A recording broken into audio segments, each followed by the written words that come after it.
I was halfway through fixing my mother's leaky kitchen sink when my phone buzzed with an urgent call from our neighbor, Mr. Holloway. His voice was frantic. "Victor, you need to get over here. The HOA, it's bad. It's your mother. They just get here now." I didn't even ask questions. I grabbed my truck keys and bolted out the door, my heart pounding.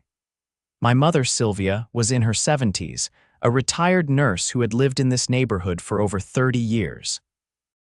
She wasn't one to cause trouble, but she had been butting heads with the HOA for months over their ridiculous new rules.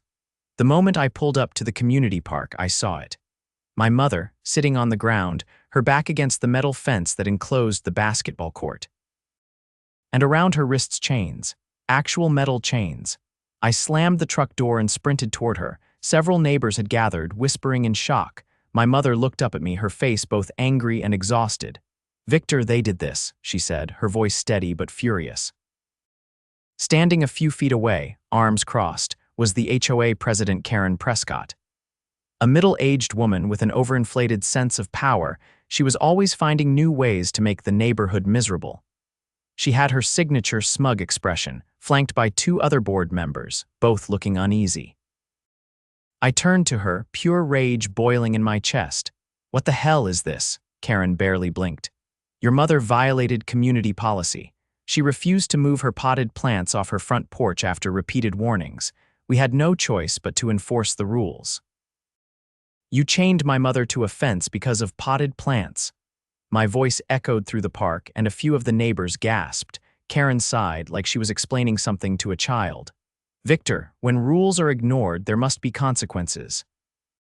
She was obstructing HOA property with unauthorized daycare. We had to make an example." I took a step forward, fists clenched.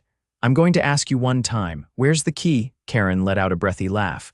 "Oh, don't be dramatic. The chains aren't locked. They just slip off."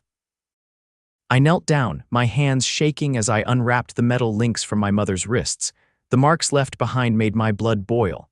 "She's pressing charges," I said, standing up and staring Karren down. Karren rolled her eyes. "Oh, please. We have bylaws that state the HOA has authority to enforce community guidelines as needed." I pulled out my phone. "And I have laws that say you can't physically detain a 70-year-old woman over a flower pot."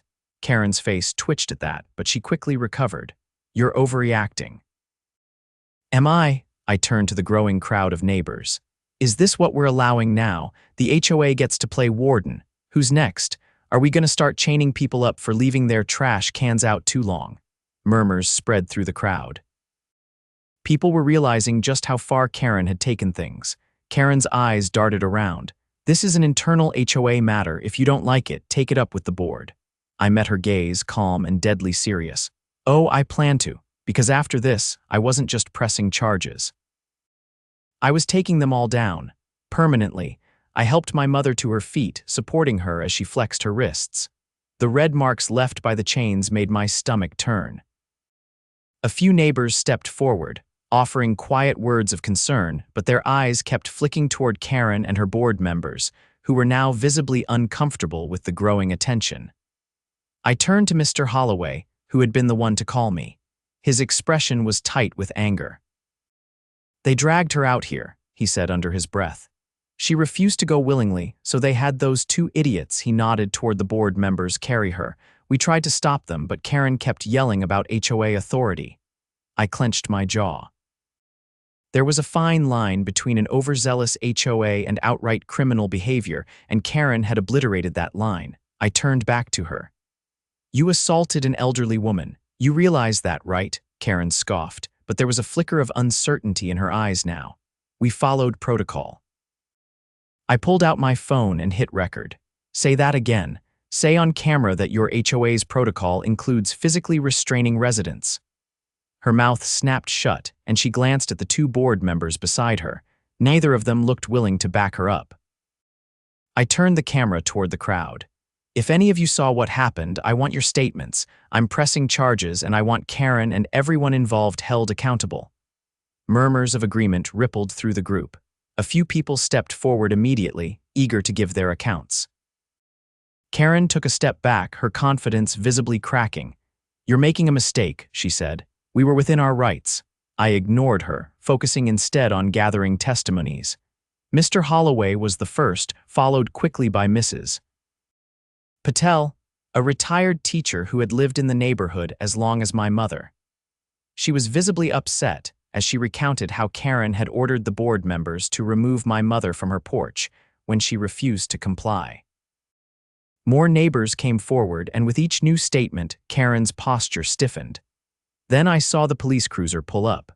I had called them the moment I got my mother free, and now, watching the officers step out, I felt a surge of satisfaction. One of the officers, a tall man with sharp eyes, walked toward us. We received a report about an elderly woman being restrained against her will. I gestured toward my mother. That's her, and that's the woman responsible. I pointed at Karren. The officer turned to my mother. "Ma'am, are you hurt?" She shook her head. "Just shaken, but I want this woman arrested." The officer nodded and turned to Karren. "Is this true? Did you and your associates forcibly remove this woman from her property and restrain her?" Karren lifted her chin, trying to regain control. "This is a private HOA matter. We were enforcing community rules. It's assault," I cut in. "We have multiple witnesses and I have everything recorded." The officer glanced at the crowd, seeing the nodding heads. His expression hardened. "Ma'am, I need you to come with us for questioning." Karren's face drained of color. You can't be serious, but he was, and when he reached for his cuffs, she finally seemed to grasp the reality of the situation. "This is harassment," she shrieked as the officer guided her toward the cruiser. "You'll regret this." I folded my arms. "I doubt it." As soon as the cruiser pulled away, the tension in the air shifted. Neighbors began talking among themselves, some whispering in shock, others expressing relief. Mr. Holloway clapped me on the shoulder. About time someone put her in her place. I wasn't done, though. Getting Karren arrested was just the beginning. I turned to the remaining board members. "You two are stepping down." They glanced at each other. One of them, a wiry man named Greg, hesitated. We were just following Karren's lead." "You still participated," I said. "But if you resign now, I won't push to have you charged as well." Greg and the other board member exchanged looks, then both gave quick nods. "Effective immediately," Greg said. "We'll draft the paperwork tonight." That was step one. Step two was making sure Karren never set foot in an HOA meeting again. I turned to the crowd. "We need a new board, one that actually represents the community." Excited murmurs spread through the group. It was clear that people had been waiting for this moment. Mrs. Patel spoke up. "You should run for president, Victor." A few voices immediately agreed. I hadn't considered it before, but now, seeing the support, I realized it was the best way to make sure nothing like this ever happened again. "All right," I said. "Let's do this right." That night, we organized an emergency vote. By the end of it, I was the new HOA president, and my first order of business: dismantling every single ridiculous rule Karren had ever put in place. The morning after Karren's arrest, I wasted no time. By sunrise, I was at my mother's house, going over every single HOA rule that had been enforced under her reign. I had taken possession of all the official documents from the former board members, who had practically thrown them at me in their eagerness to distance themselves from the disaster. Sitting at the kitchen table, I flipped through the pages. It was worse than I thought.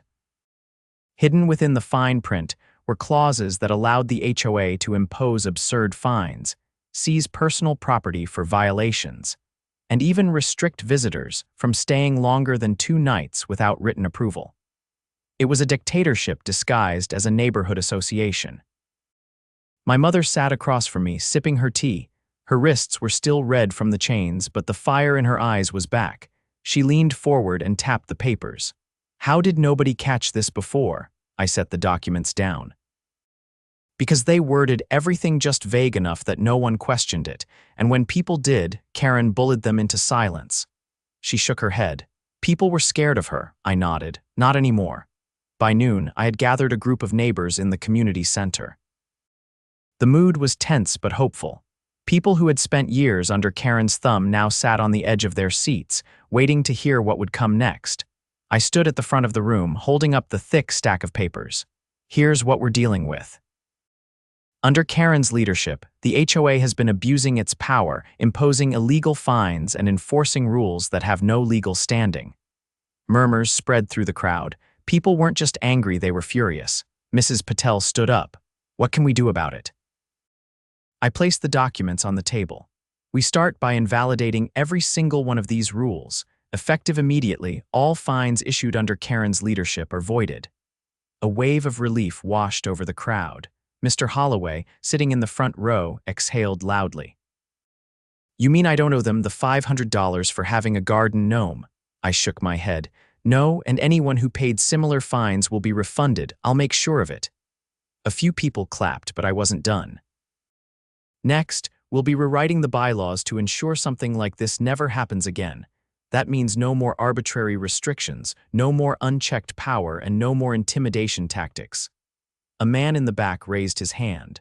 What about Karren? Can she come back once she's out? I met his gaze. Absolutely not. She's banned from holding any position in the HOA, and I'll personally ensure she faces legal consequences for what she did. That got a round of applause.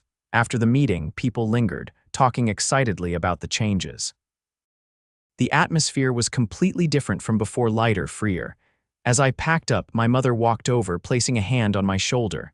You did good today, I smiled. We're just getting started. But as I stepped outside, my phone buzzed, a text from an unknown number. You think you've won. This isn't over. I didn't need a name to know who it was from. Karren wasn't done, but neither was I. I stared at the message, my grip tightening around my phone. Karren wasn't the type to go down quietly, but I had expected her to spend at least a few days licking her wounds before trying anything. The fact that she was already making threats meant she still thought she had some kind of leverage. I slipped the phone back into my pocket. If she wanted to play games, I'd be ready. The next morning, I arrived at the HOA office early. The place was a mess. Stacks of paperwork were piled haphazardly on desks. Unopened envelopes filled the drawers, and the filing system looked like it had been designed by someone actively trying to lose documents. It was clear that Karren had been running things with more ego than efficiency. Greg, one of the former board members who had stepped down, stood awkwardly near the entrance. He had agreed to stay on for a few weeks to help transition the new leadership, though he mostly wanted to make sure he wasn't dragged into Karren's mess. He glanced at the papers spread across the desk. I don't even know where half of this is supposed to go. Karren handled all the finances personally. That set off immediate alarm bells. I pulled out a ledger from the pile and flipped through it. The numbers didn't add up. There were massive withdrawals marked as community projects that had no corresponding receipts or documentation. Thousands of dollars had been funneled into vague expenses with no clear destination. I looked up at Greg. Did anyone else have access to the HOA funds? He shook his head. Just Karren. She kept everything locked down, said it was to prevent fraud, but she never let anyone see the full financial reports. I exhaled sharply. Of course she had been stealing. It wasn't enough for her to control the neighborhood, she had to bleed it dry too. I spent the next few hours combing through the documents, making a list of every suspicious transaction. The deeper I dug, the worse it got. There were payments made to companies that didn't exist, landscaping fees charged multiple times for the same job, and checks written out to names that had no connection to the HOA. By noon, I had enough evidence to take to the authorities. I called the local precinct and set up a meeting with the officer handling Karren's case. When I arrived, I handed over the files. The officer flipped through the pages, his expression darkening. This is serious fraud. If what you're showing me is accurate, she could be looking at felony charges. I nodded. She's been using the HOA as her personal piggy bank, and with her already under investigation for what she did to my mother, this should seal the deal. He sighed and closed the folder. We'll need to conduct a full forensic audit, but if this checks out, she won't just be facing fines. She'll be going to prison.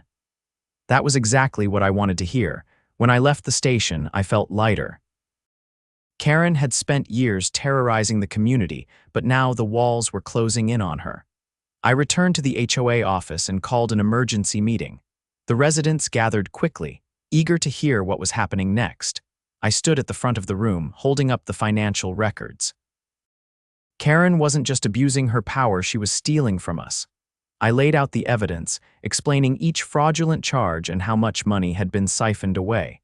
Gasps filled the air as people realized just how deep the corruption ran. Mrs. Patel stood abruptly. How much did she take? I glanced at my notes. Based on what I've found so far, it's over $80,000. Angry murmurs spread through the crowd.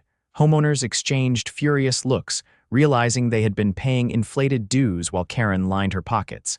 Mr. Holloway clenched his fists. That woman belongs behind bars, I nodded. The police are already investigating. With this new evidence, she'll be facing serious prison time. A woman in the back, someone I hadn't spoken to much before, raised her hand. What happens to the money? Can we get it back? That was the tricky part. Some of it might be recoverable, but it depends on where she stashed it. If she spent it, we might be out of luck. But I promise you, I'll do everything I can to make sure she doesn't get away with a cent. The meeting ended with a unanimous vote to pursue full legal action against Karren. People left feeling a mix of anger and relief, but there was a new energy in the air, a determination to take back control of the neighborhood. That night, as I was locking up the HOA office, I noticed a car parked at the end of the street. The headlights flicked off the moment I stepped outside. I knew immediately who it was. I walked toward it, and sure enough, as I got closer, the window rolled down. Karren sat in the driver's seat, her face twisted in a scowl. "You think you've won," she said. I crossed my arms. "I don't think I know." She let out a bitter laugh. "You have no idea what you're doing. You think these people respect you. They'll turn on you the second they don't like a decision you make." I shook my head. "The difference between you and me, Karren, is that I don't need people to fear me to lead. You built your power on intimidation and corruption. I'm tearing it down." She leaned forward, her eyes burning with hatred. "You're making a mistake going after me. I have connections. You won't be able to touch me." I pulled out my phone and showed her a photo of the financial records I had turned over to the police. "Tell that to the felony charges coming your way." For the first time, I saw real fear in her eyes. Without another word, she rolled up her window and sped off into the night. I watched her go, feeling a deep sense of satisfaction. She had ruled this neighborhood with an iron fist, but now her empire was crumbling. And I was going to make sure it never rose again. The day after my run-in with Karren, I doubled down on ensuring every trace of her influence was erased from the neighborhood. I met with an attorney specializing in HOA law to make sure our plan to recover the stolen funds was airtight. Legally, it was going to be an uphill battle, but with the financial records now in the hands of the authorities, we had a strong case. As I walked into the HOA office, I found Greg waiting for me. He looked uneasy, shifting from foot to foot. I closed the door behind me, nodding for him to speak. He ran a hand through his thinning hair. "I got a call this morning from one of Karren's old board members, not one of the guys who quit, one of the ones she forced out before. He says she's trying to rally support." That didn't surprise me. Karren had controlled the HOA with an iron grip for years. There were bound to be people who still thought she was the right person for the job, no matter how much evidence stacked against her. I leaned against the desk. "Support for what? She's already facing charges." Greg exhaled sharply. "She's telling people that you set her up, that you staged the whole thing with your mother to get her arrested so you could take over." That was laughable, but I knew how rumors worked. If someone said something with enough confidence, people would believe it, especially those who didn't want to admit they had been fooled by Karren for years. I grabbed a notebook from the desk and flipped to a blank page. "Who's she talking to?" Greg hesitated. "Mostly older residents who were loyal to her. The ones who never questioned the fines, the rules, any of it. She's telling them you're trying to destroy the HOA." I tapped the pen against the notebook. "She's trying to start a resistance." Greg nodded. "And if enough people believe her, she could cause real problems." I wasn't about to let that happen. That evening, I called a neighborhood meeting. This time, I wanted everyone there, including those who had supported Karren. If she was trying to manipulate people, I was going to cut that off at the knees before it gained traction. The community center filled quickly. Some faces were familiar: Mr. Holloway, Mrs. Patel, and others who had been vocal about removing Karren. But there were also people I hadn't seen before, or at least hadn't seen at previous meetings. Some of them looked skeptical, which told me they had already heard Karren's lies. I took my place at the front of the room and let the murmurs settle before I spoke.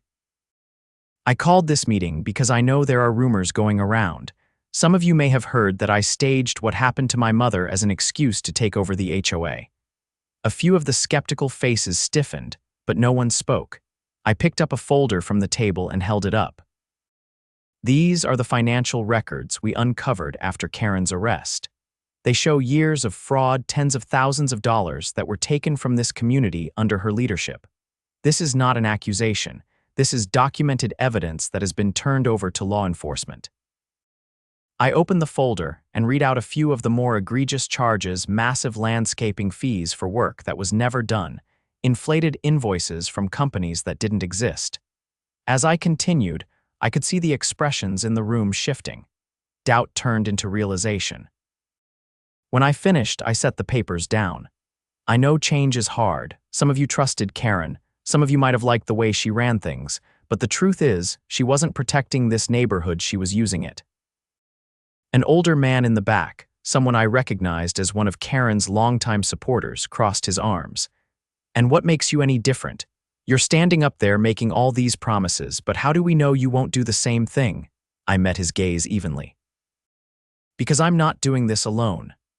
I turned and gestured to the rest of the new board people who had been elected by the community, not handpicked by Karren. This isn't about one person having control. It's about the residents having a say in what happens here. That's why we're rewriting the bylaws, eliminating the unfair fines, and making sure no single person can ever abuse this position again. The room was silent for a moment, then a voice spoke up. Mrs. Patel stood, her hands clasped in front of her. "For years, we were afraid to speak against Karren. We thought she held all the power. But now we see that she was just a bully, and bullies only have power if we let them." A murmur of agreement rippled through the crowd. I folded my arms. If Karren wants to spread lies, she can. But the truth is right here, in black and white. If anyone still believes she was acting in the best interest of this community, I encourage you to take a look at these records yourself. The older man hesitated, then slowly nodded. "I'd like to see them." I handed him the folder, and as he flipped through the pages, his jaw tightened. He didn't say anything, but I could see the shift in his stance. By the time the meeting ended, most of the room was on board, but I knew Karren wasn't going to stop, and I was right. 2 days later, I was woken up by a banging on my door. When I opened it, I found Mr. Holloway standing there, looking furious. He stepped inside before I could even ask what was wrong. "She's trying to sue the HOA." I blinked. "For what?" "Defamation," he said. "She's claiming that you and the board ruined her reputation with false accusations and that she's entitled to damages." I ran a hand over my face. Karren was nothing if not relentless. I grabbed my phone and called the attorney I had been working with. When he answered, I explained the situation. He let out a short laugh. "She doesn't have a case. The financial records speak for themselves, and she's already under criminal investigation. If she tries to take this to court, she'll only dig herself in deeper."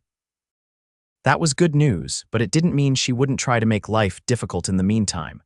I knew Karren she wasn't going to stop until she had exhausted every option, but she had underestimated one thing. I wasn't afraid of her, and no matter what she tried next, I would be ready. Karren's lawsuit was a desperate move, and I wasn't about to let her drag the HOA through a legal circus. The neighborhood had already suffered enough under her rule, and I had no intention of letting her manipulate the system to claw her way back into power. I met with our lawyer that afternoon, sitting across from him in his office as he flipped through the legal documents Karren had filed. He adjusted his glasses, his expression unreadable as he examined the claims. "This is weak," he said after a moment. "She's alleging defamation, but every accusation you've made is backed up by documented financial records and witness testimony. She's got no case, but she's banking on the fact that most people would rather settle than fight." I leaned forward. "We're not settling, not a chance." He nodded. "Good, because if you push back, this will collapse on her. She's hoping that even the threat of legal action will force you to back down, but the moment this goes to court, she's the one who's going to be exposed even further." That was exactly what I wanted. If she wanted a fight, I'd give her one. The next day, I called an emergency HOA meeting. The community center was packed, every seat filled with residents who were determined to see this through. I stood at the front of the room, holding up the legal documents for everyone to see. "Karren is suing us," I announced, my voice carrying through the room. "She's claiming defamation and demanding damages for the accusations we've leveled against her. But here's the truth: everything we've said is backed by hard evidence. This isn't about her reputation. It's about her trying to silence us." A murmur of frustration spread through the room. People were fed up with Karren's antics, and the idea that she was now trying to use the court system to intimidate us only added fuel to the fire. Mrs. Patel stood up, her hands clasped tightly. "We've come too far to let her scare us now. We have the truth on our side." Mr. Holloway nodded in agreement. "We fight this, whatever it takes." I turned to our lawyer, who had agreed to attend the meeting to answer any questions. He stepped forward, clearing his throat. "Legally speaking, this lawsuit is flimsy. We'll be filing a motion to dismiss immediately, and I expect it to be thrown out before it even reaches trial. But in the unlikely event that it moves forward, we'll countersue for frivolous litigation.